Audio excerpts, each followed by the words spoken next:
Assalamualaikum warahmatullahi wabarakatuh. Perkenalkan, nama saya Ahmad Farudin dari Malang. Pertanyaan saya, sebagai putra Ki Haji Basori Alwi, mungkin apa pesan beliau kepada Ami yang selalu Ami pegang teguh? Terima kasih. Pesannya abah saya itu banyak ya. Tapi yang saya terkesan dengan abah saya itu begini. Sebagian masyarakat itu mengatakan gitu. Kiai Lutfi sama abahnya itu setali 3 uang katanya.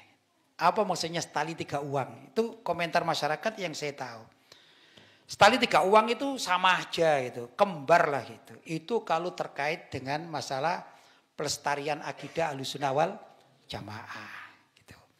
Abah saya melawan Syiah, saya juga melawan Syiah. Abah saya melawan liberalisme, saya juga melawan liberalisme. Abah saya melawan Wahabi, saya juga melawan Wahabi. Abah saya juga anti aliran sesat, saya juga anti aliran sesat. Jadi kalau abah saya tampil misalnya di Surabaya gitu ya, saya tampil di Malang, sama-sama ceramah, temanya sama gitu ya. Misalnya abah melarang, yang sering ini saya dengarkan dan bukan kawan-kawan alumni PIG juga sering mendengarkan. Abah itu mengharamkan seorang muslim mengucapkan selamat hari Natal. Gitu. Saya pun mempunyai tulisan dan saya ceramah di mana-mana. Saya katakan saya tidak peduli siapapun yang berpendapat. Kalau ada orang atau tokoh Islam mengatakan boleh ucapan selamat Natal, pasti akan saya lawan. Siapapun orangnya. Nah, maka orang mengatakan apa? Ini Kiai Lutfi Basori sama abahnya, itu yang saya dengar ya, itu setali 3 uang, maksudnya sama saja bapak dan anak. Nah ini saya terkesan karena saya tidak pernah berseberangan sama abah saya di dalam dunia dakwah. Begitu, walaupun ini beda-beda secara keilmuan itu pasti. Abah saya lebih dominan pada dunia Al-Quran, ya, tajwidul Quran, qiraatul Quran gitu. Kalau saya suara saya itu nggak enak, ya. Jadi kalau saya qiraat takutnya kalian lari semuanya nanti. Saya ngambil sisi yang lain yaitu dakwah. Saya lebih dominan kepada tulisan, begitu. Contoh, abah saya dulu tidak pernah membuat meme, misalnya meme dakwah, saya membuat meme dakwah, kan gitu. Atau potongan-potongan video pendek, abah saya tidak pernah bikin seperti itu, saya membuat. Karena memang kehidupan dunianya yang berbeda. Tapi isinya ini sama. Itulah yang saya terkesan dengan abah saya dan saya lestarikan ajaran abah saya itu senantiasa mengatakan begini. Kalau haram katakan haram, kalau halal katakan halal. Orang sekarang kan tidak begitu. Ya enggak? Sebagian mengatakan enggak enak lah kita ketemu ini ya dulu saya haram. Tapi sekarang ya kayaknya sudah halal deh. Nah ini ada terjadi ya.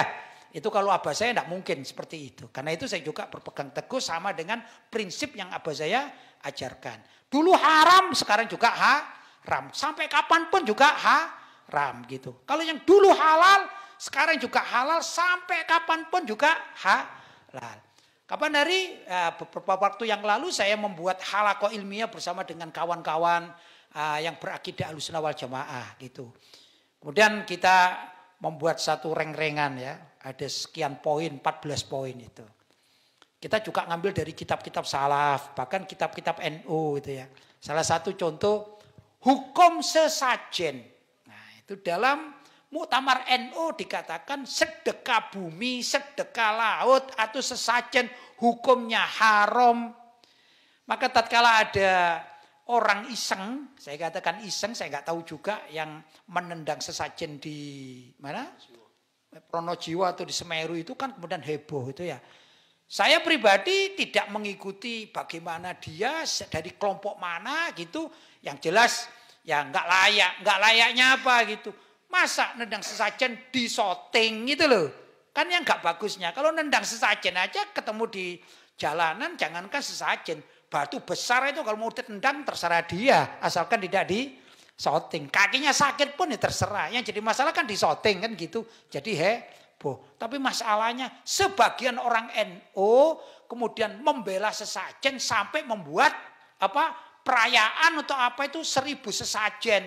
Ini kan gus-gus atau ustadz-ustadz atau kiai sesajen jadinya.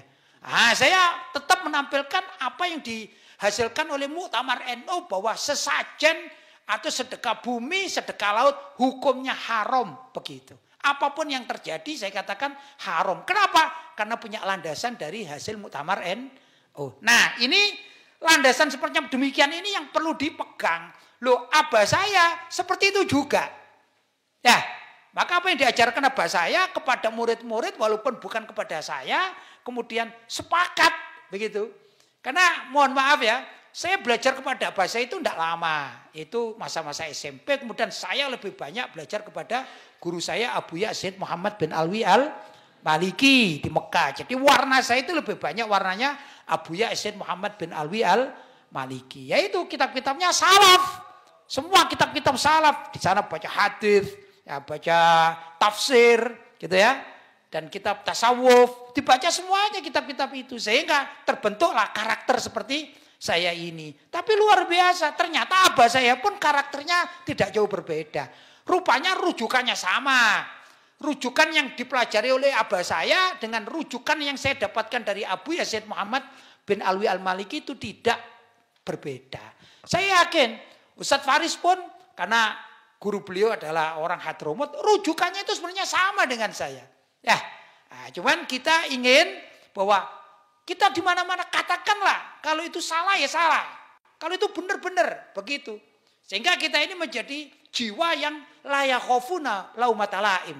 Tidak takut terhadap cacian siapapun yang akan mencaci. Begitu. Karena menurut Imam Nawawi sendiri dikatakan al-ikhlas. Yang namanya ikhlas, mau berdakwah ikhlas, mengaji ikhlas, beribadah ikhlas, apa saja yang ikhlas itu adalah al-istiwa bainal madhi wad dhammi. Yaitu orang yang sama, tidak berubah antara dia dipuji maupun dicaci. Jadi adik-adik para santri ini kalau suatu saat melihat medsos, ketik nama saya Lutfi Basori. Cari orang yang memuji itu banyak, yang mencaci juga tidak kalah banyaknya. Terus gimana Pak, saya terpengaruh? Enggak, itu biasa-biasa saja. Ya gitu aja. Dipuji ya biasa, dicaci ya biasa. Harus belajar begitu. Apa? Kepingin belajar ikhlas. Sudahlah, yang penting saya nulis, saya menyampaikan kebaikan, menyampaikan yang ini, sudah.